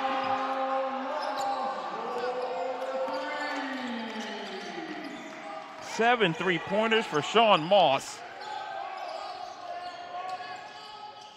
We saw Tyree Myers put on a show, 34-point performance when he knocked down a ton of threes. Sean's a graphic design major. He told me over the pandemic he kept busy in part by offering his services to people to make logos and different designs for people's businesses, putting that training to work even before he graduates. Love to see that, guys getting themselves ready for their careers ahead of time. Lee Flaneur. Just his 2nd field goal. He's got 6. Averages 13 points a game.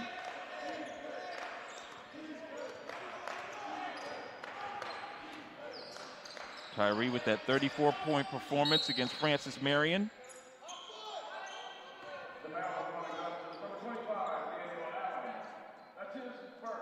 In which he had 7 threes. Sean Moss equaling that number with a chance, 5 minutes left, to blow it out of the water. I think we should put the over and under on Sean's threes tonight at 9. I like that. If we were going to make a line, that's what it would be. And I'll go with the over from Sean. Or I guess it's 9.5. Is that how you do that? 8.5 would be the over and under, let's say, to give me a better chance. I'll take the over on 8.5. Corfus made that last 3-pointer, and then down this end we have an offensive foul. Again, they didn't register it. I think it was either a 3-second or an offensive move. It looked like it had to have been a travel, I guess. Yeah, I think that's what the call was. Ladies and gentlemen, we're in what we call garbage time. 4 minutes left, 45-point lead. Yep, that qualifies. We'll take another look at Corpus. You know, while we watch these free throws after this replay, it's our last chance to talk to the fans and, or talk with the fans. Such a crazy year. Team 7-6. On our way to 8-6, hopefully 9-6 Wednesday, and then the season's over after 15 games. Usually play 30 plus, and so if the team's able to win these 2 games, they'll end up winning 60% of their games, which is an amazing feat after, starting the season 2-0, being ranked 10th in the nation, and then losing 5 players for the entire season, playing most of the year with 8 players on the roster. All the 3-point shooting specialists all being, relegated to street clothes for the remainder of the season, and to still be able to have a chance to pull out what can possibly be, let's say, a 9-6 record if they can get a win on the road Wednesday against Francis Marion is just a really impressive feat. And we talked earlier about how this year's eligibility won't count for the players who come back, and so the lion's share of this team comes back next season, and all the guys who are in street clothes return to uniform, and that number 10 ranking in the nation becomes, I would say, the new expectation for next year. So the future is bright for the Jaguars. Jack Johnson with the 2-hand flush.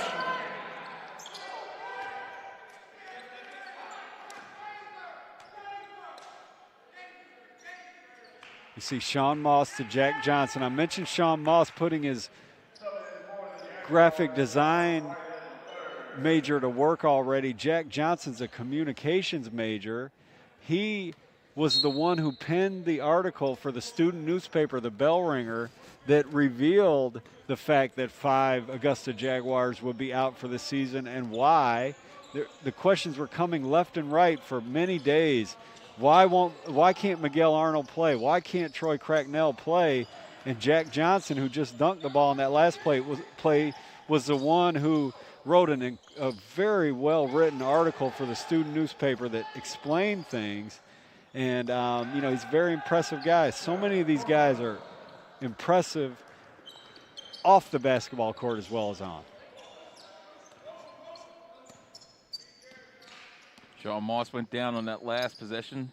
Thought he might have been injured, but he's a gamer and a senior. Not going to leave under any circumstances as that jump hook is up and down by Flenor. Flenor inching up toward that average. He now has 9. We get to the 3-minute mark. There's a rejection by Jack Johnson. Now we got a breakaway.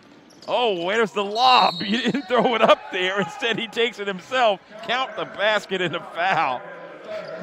Miguel Arnold's over there laughing on the bench. Troy Cracknell's laughing on the bench. That was, I don't know if I think I have to call it a selfish play by John Whitehead. No question about it. Here we go on the break. And we see Sean Moss drilling the deep 3.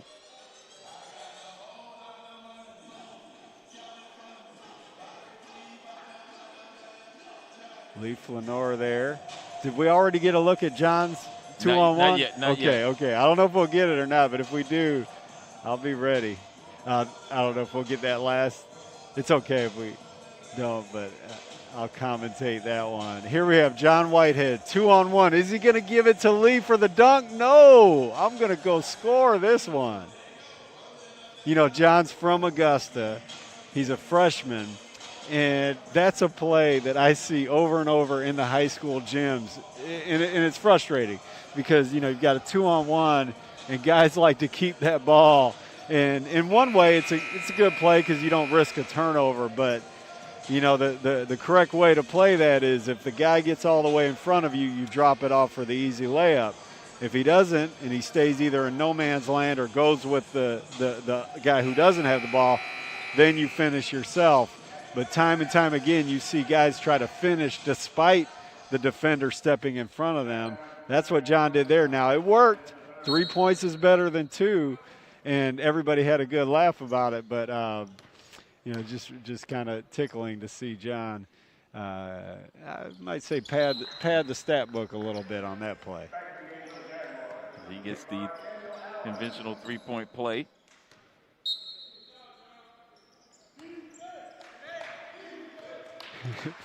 John reports to the bench, and everybody's having a laugh. Troy Cracknell, Darren Lucas White. And that's what Tyshawn Crawford's showing, the left hand. Why don't you just throw it off to him and let him take it? Now he's explained himself. Whitehead having to explain himself to his teammates. Well, he was going to go over there. He was waiting for me to pass the ball. You just didn't see that part. Of course, Tyshawn's asking him why he didn't pass it. Tyshawn's been the distributor here tonight, getting everybody easy buckets. Korfus, the leading scorer at the line. And he makes a pair. He's got 18. So Korfus, the lone bright spot for the Lakers in tonight's contest. They average 67 points a game. They got 53 on the board, and Augusta looking at triple digits on this possession.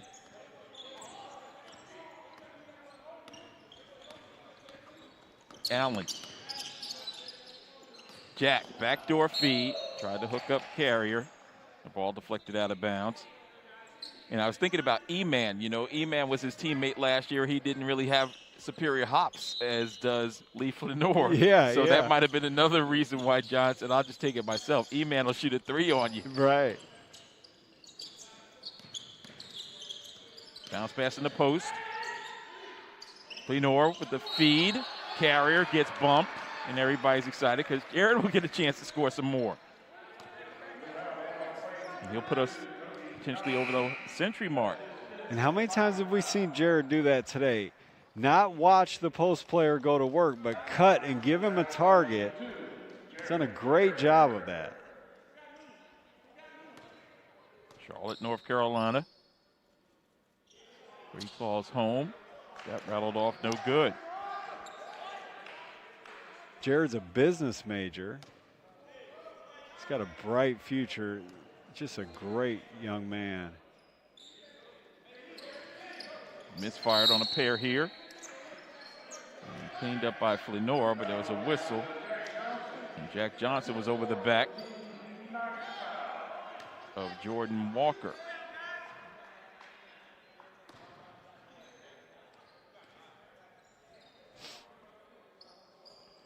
Your 8.5 is starting to get threatened now, Chad.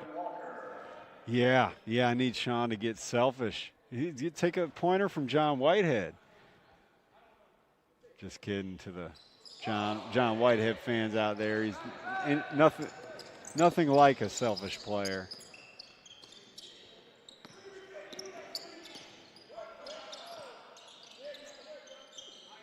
Walker misfired on that free throw. He's got 4 as there's a scoop to the basket by Allen.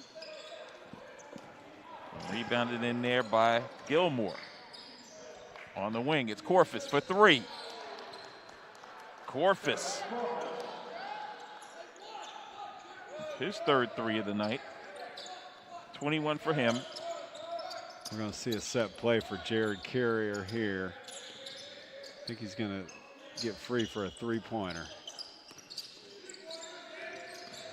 Decides to take it to the paint. Take some contact. I heard Dip call out the play, and he said Jared's going to make it. Pass it up like he said instead. Attacked. Gets his way to the foul line.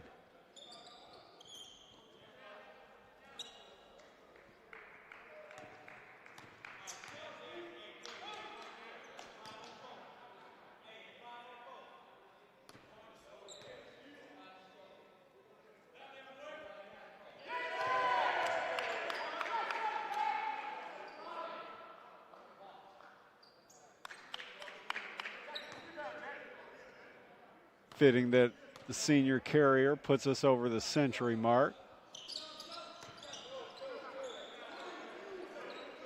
Pair makes here. And I was looking at the numbers, Chad. That was his, in this game, his first free throws of the season.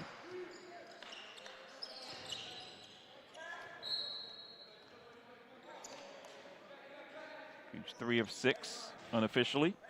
Yeah, you know, the first free throws of the season, he plays limited action. He's also sat out his fair share of games because of the, you know, the health situation.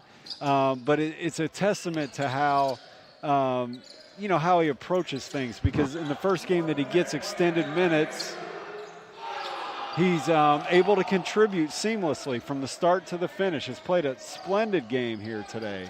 You talked about him being a business major, a business-like effort here. Certainly. Being prepared. Got his suit and tie and ready to go. That's right. And now he's ready to run. 2-on-1 to the basket. Carrier. Deflected out of bounds, as now he's got a cramp. No way he's coming out. He needs to. He might want to tie that shoe up. You know, if you see that left leg that he's holding, he doesn't have his shoe tied. Now he's going to handle that. That's good. Official will let him have as much time as he needs. Jarrett trying to walk it off. Couple extra steps in there, as Allen will be the trigger, or will he? Now Carrier will get the honor. Moss. Allen, high ball screen to Carrier for 3. That's strong. Jack with the board. They'll go back to Carrier. They want him to get it. Come on, Carrier. No. Get it back to him a third time. Will that be the charm? No. And here they come toward us.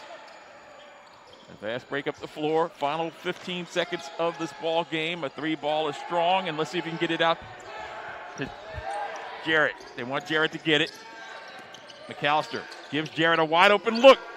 Jarrett, oh, he hurt the, one more try for Jarrett. Lining it up, no. Poor Jarrett, you know, everybody wants him to get that 3, but you see him, he's clutching his calf. He's dealing with a cramp. He's like, guys, give me a break. Great to see, though. The Jaguars victorious as they lift it, and look at the hugs. Look at the way they do it as the highlights from John Whitehead, the third, and the Jaguars with hugs all around as they pull off a tremendous victory. The final score of this one,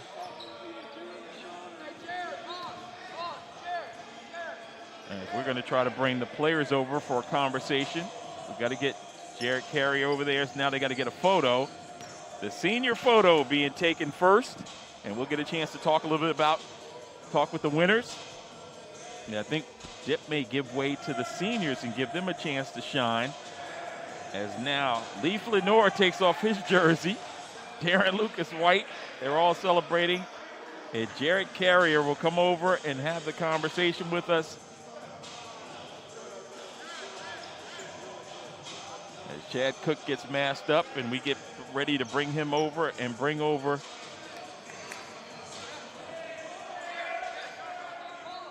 let's find out exactly how we're doing this. A couple more opportunities. Let's go ahead and do some recapping real quick. So Augusta led this one 42-20 at the break. In the second half, Clayton State scored 36 points while Augusta exploded with 59 of their own. And 59-36, that second half margin, Chad, was something to behold. Yeah, you know, we're going to talk to Sean and Jared and Dip here. We're going to start with Sean. Charles, I guess you've got to do that. Feel for you. Do you want to No, we're good. scoot we're over? Good. No, okay. No, Sean, can you hear me? Yeah, you know, through this mask. Great job here today. The thing that I've always been so impressed with you, besides your spirit, you're always the loudest supporter of every one of your teammates. You're the most true blue Jaguar that I've known.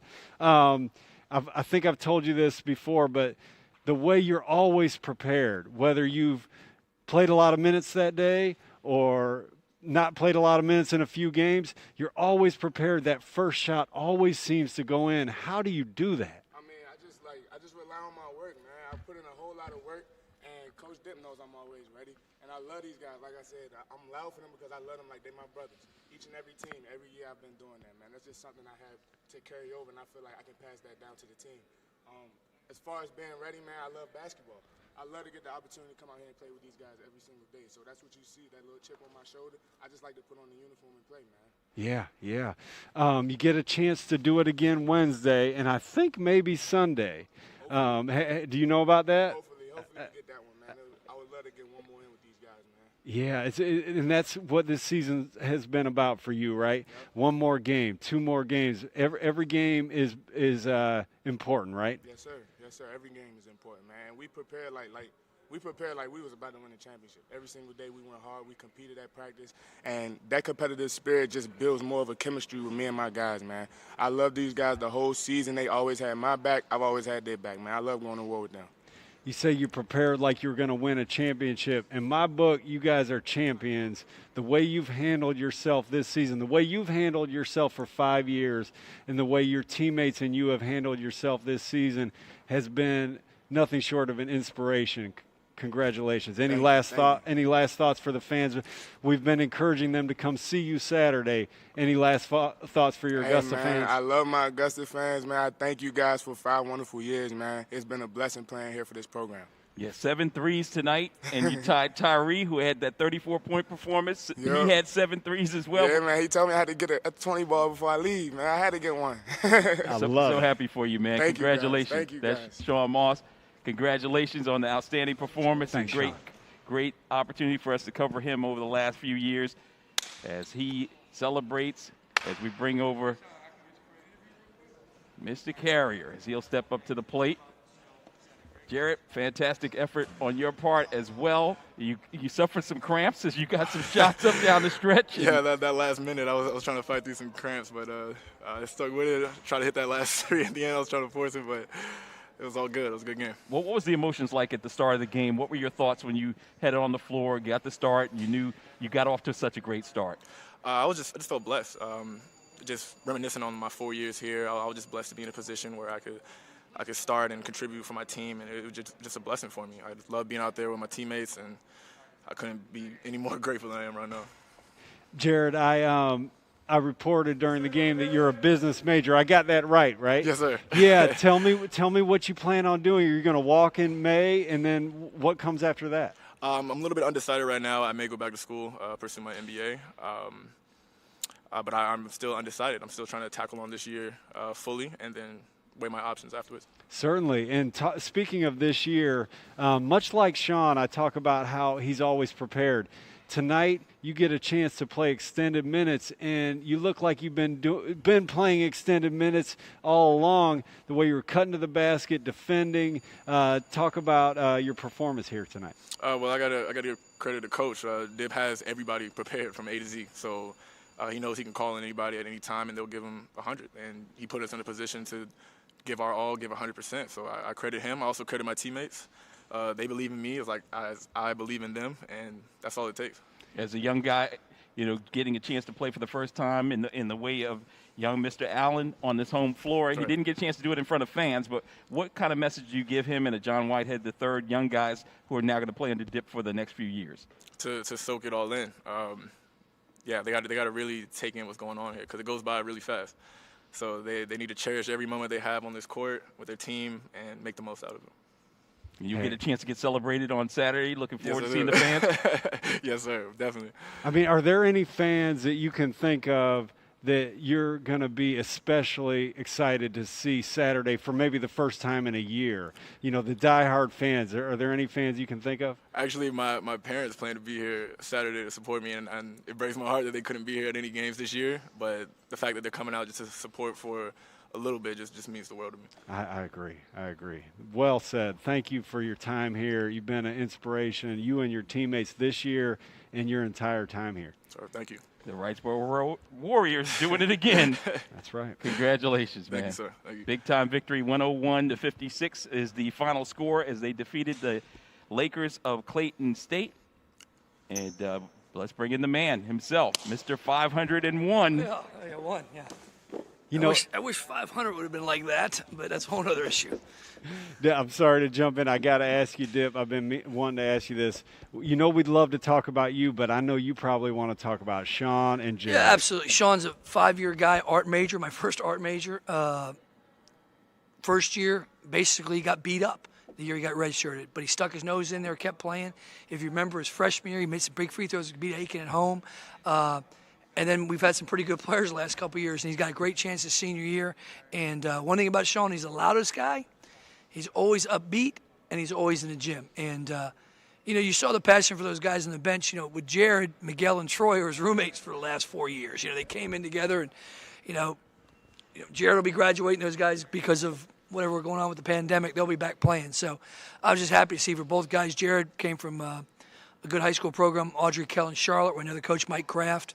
And when we recruited Jared, he told me, he said he's an unbelievable kid, and no doubt. And Moss is from the D.C. area. And, Jared had a bad injury last year, had a blood clot last year. So he was out for an extended period of time and then had the COVID issue this year. So, more kudos to those guys, man. This has not been easy.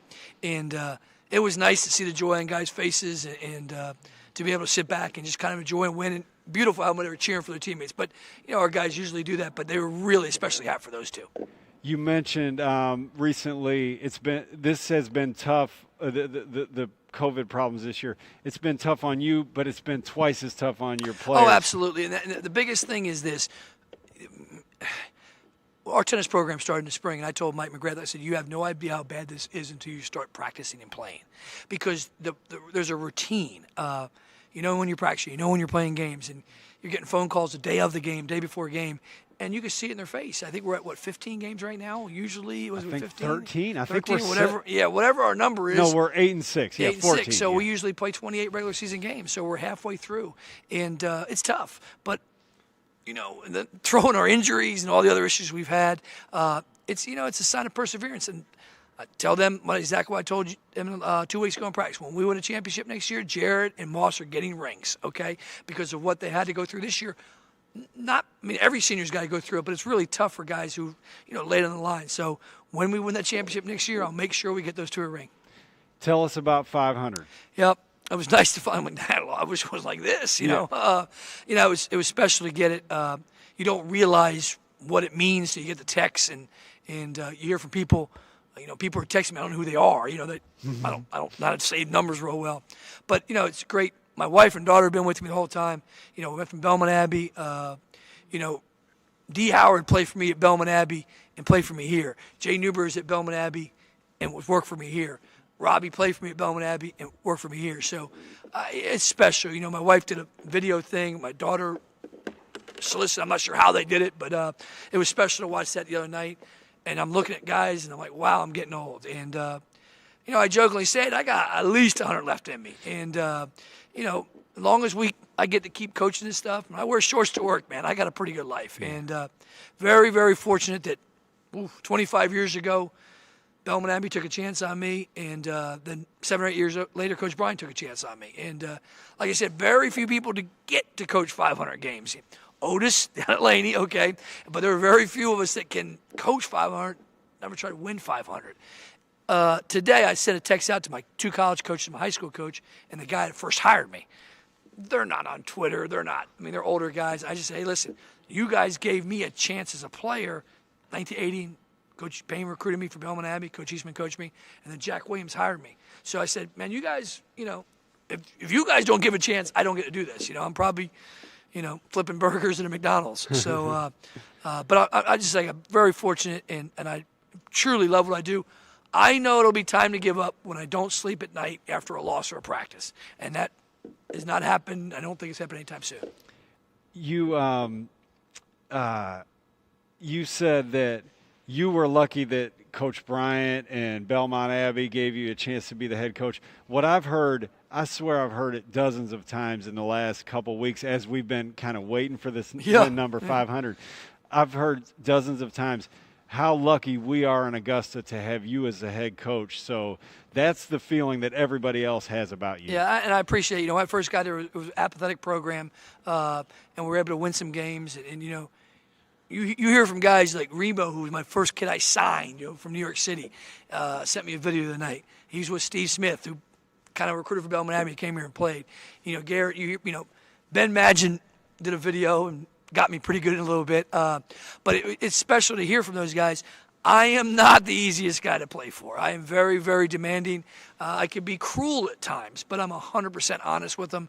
And when we recruit kids, I tell them from the front, I can get on your butt in between these lines, but as soon as that practice is over, I'm good until the next day. As long as you're doing your work academically and socially, I'm hard. But, years ago, my wife told me that. She worked for Mary Lisco, worked here on campus. I'm never going to ask them to do anything I'm not doing. I'm here every day in the mornings trying to get our program better. My assistants are here. Win or losing, we're going to be back out the next day. And like I said, I'm lucky. I'm luckiest man alive, man. I get to coach basketball. And like I said, it's very fortunate. And this has been a tough year for everybody, but I'm just glad to get something positive going toward the end. That 100% honesty, that's the thing that I keep hearing over and over. It's hard to be honest, 100% honest with people when the news isn't good. Yes. You're a master at looking out for that person's best interest by giving them your full honesty about the situation. Yeah, they joke about it. They get the text that says, come see me, okay? It's not me sitting there telling them, hey, you had a great game, okay? Come see me usually means they've done something wrong in the classroom or somewhere. So, but when I played in college, my college coaches, I never liked it when a coach said, we aren't doing this. We aren't doing, man, tell me if it's me. I need to know it. So in practice, I say, Tyree, you're turning the ball over too much. Tyshawn, you're not running the floor. They don't like it at first. They don't like it, but I think it helps them after the first year. That's some of our freshmen are going through. Like I call you out. I'm not going to let you take bad shots. I'm not going to let you do things. Beautiful. Got a chance to play tonight. He hadn't practiced since before the election, not the inauguration, the election. Yeah. So, he gets a chance to play and got extended minutes. And he's got a ton of games. Yeah, he's going to be a good player. Okay. Feeds the ball in the post, man. He's a great post feeder. So defensively, we got some things we got to work on, but golly, the guy had practiced. So like I said, I'm happy for this. We get this group coming back. We lose Moss and Jared, and let's try to hang another banner. I hope everybody gets to see you Saturday. You'll be with the seniors. Yes, absolutely. Yep. Thanks, Chad. Appreciate it. Yep. See you, buddy. Yep. Congratulations, Coach. That is, of course, the legend, Dip Metris, who pulls off another victory, 101-56. Your final thoughts, Chad? Well, an unprecedented season. If you'd have told me after we started 2-0 with 2 blowout victories over both defending champions of their conference and a number 10 ranking, if you would have told me that all the things would unfold that have with losing all these players, and then you would have told me that we would still end up sitting here 8-6 with 1, possibly 2 games left and a good chance to go to 9-6 or 10-6, I wouldn't have believed it. That's why Sean said we've been competing like we're playing for the national championship. And in my opinion, it's been a national championship type effort this year. And that's all you can ask for a bunch of guys playing a game. Well, the seniors got it done tonight. As we touched on it, Sean Moss with 21 points getting the start, and Jared Carrier making it happen as well as he finished up with 7 points. As, again, Augusta improves to 8-6, 6-6 in Peach Belt Conference play. The Clayton State Lakers, they fall to 0-9 in both the overall mark and in league play behind 21 points from Steph Corfus. As the final score, once again, Augusta University 101, Clayton State 56.